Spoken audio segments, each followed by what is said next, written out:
யாரையாவது மன்னிக்க முடியாம இருக்கிறீங்களா? மன்னிச்சுதாகணும், வேற வழி இல்லை. என்ன சொன்னார் ஆண்டவர்? நீங்கள் மற்றவர்களுடைய தப்பிதங்களை நீங்கள் மன்னித்தால் உங்கள் பரமபிதா உங்கள் தப்பிதங்களை மன்னிப்பார். மற்றவருடைய தப்பிதங்களை நீங்கள் மன்னியாதிருந்தால் உங்கள் பரமபிதா உங்கள் தப்பிதங்களை மன்னியாதிருப்பார். அப்ப நான் மன்னிச்சாதான் மன்னிப்பு, வேற வழி இல்லை. நான் மன்னிக்கலன்னா ஏன் தப்பிதங்களை அவர் மன்னிக்க மாட்டாரு. அதுக்காகவே போயிட்டு என்ன செய்யணும்? மன்னிச்சேதான் ஆகணும். ஆமென்.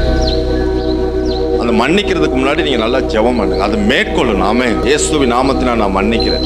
காணிக்க முக்கியமா, மன்னிப்பு முக்கியமா? எது முக்கியம்? மன்னிப்பு தான் முக்கியம். நீங்க மன்னிச்சா நல்லா இருப்பீங்க. சிலர் நீங்க மன்னிச்சிட்டீங்களாலே உங்க வியாதி சுகமாகுன்றாரு. மன்னியாமை தான் பல வியாதிகளுக்கு பிரச்சனை. அப்ப அதனாலதான் தீமோத்தேயுக்கு எழுதுறாரு. என்ன எழுதுறாருன்னா, நீ எந்த நேரத்தில் எப்படி இருக்கணும்? மன தெளிவுள்ளவனா இருக்கணும். இந்த மன குழப்பம் தான் ரொம்ப டேஞ்சரஸ். நம்ம தேவனுடைய வார்த்தையை தியானிக்கணும், ஆண்டோடைய வார்த்தையை அப்படியே ஏற்றுக்கொள்ளணும். ஆண்டோடைய வார்த்தையை தவிர வேற எனக்கு ஒண்ணுமே கிடையாது.